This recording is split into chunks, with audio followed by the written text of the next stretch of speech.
त्यांनी जे बाकी हिंदी भाषिक आणले आणि ते कर्मकांड शिकायलेत लोकायला की बेलाला वरून तांदूळ लावान, खालून मध लावान, वरून तूप लावान, एक लोटा जलन, समस्या हलन, म्हणजे हे जे कर्मकांड सांगायलेत हे तुकाराम महाराजांनी कर्मकांडावर प्रहार केलेले, नाथ महाराजांनी कर्मकांडावर प्रहार केले, ज्ञानेश्वर महाराजांनी, तुकडोजी महाराजांनी, गाडगे बाबांनी ते विसरून पुन्हा लोकायला कर्मकांड सांगायचं की दरुजा इकडं असला पाहिजे, तिकडं नसला पाहिजे, हे झाड असू नाही, ते झाड नसू नाही, हे जे कर्मकांड सांगायले हे वारकरी संप्रदायाचा पराभव आहे.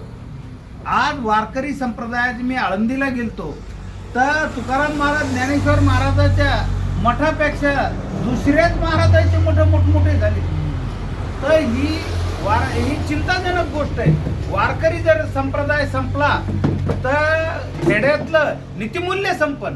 म्हणून आता महाराज लोकांना मी विनंती करतो की तुकाराम महाराज इमानदारीने मांडा, ज्ञानेश्वर महाराज इमानदारीने, नाथ महाराजाला इमानदारीने, संत कबीराला इमानदारीने मांडलं पाहिजे. या कर्मकांडावर प्रघात केले पाहिजे, तरच ह्या शेतकऱ्याची सुटका होणार आहे आणि तरच ह्या आत्महत्या थांबणार आहे.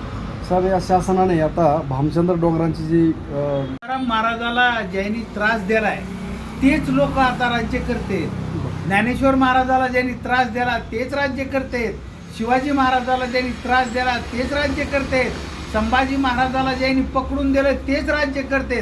तुकाराम महाराजाची ओळख त्याला पुसूनच काढायची म्हणून चाललेला हा त्याचं षडयंत्र आहे. वारकरी संप्रदायाची जी मंडळी यांनी याच्यावर बोललं पाहिजे की नाही बोललं पाहिजे? आता वारकरी संप्रदायाने आम्ही संत कसे श्रेष्ठ, अरे तुम्ही श्रेष्ठ म्हणूनच म्हणून तर आम्ही तुम्हाला इथं कीर्तनाला बोलितो.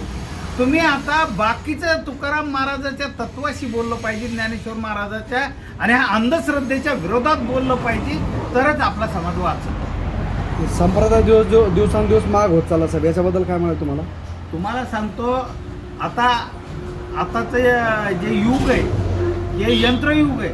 मला वाटतं त्या महाराजांनी पैसे घेतले तरी हरकत नाही, पण त्यांनी तुकाराम महाराज ज्ञानेश्वर महाराजाचं खरं तत्वज्ञान सांगितलं पाहिजे आणि ह्या अंधश्रद्धेवर आघात केला पाहिजे. धन्यवाद साहेब, आपण महत्त्वाच्या विषयाला हात घालून तुम्ही खूप छान बोललात, त्याबद्दल तुम्हाला धन्यवाद.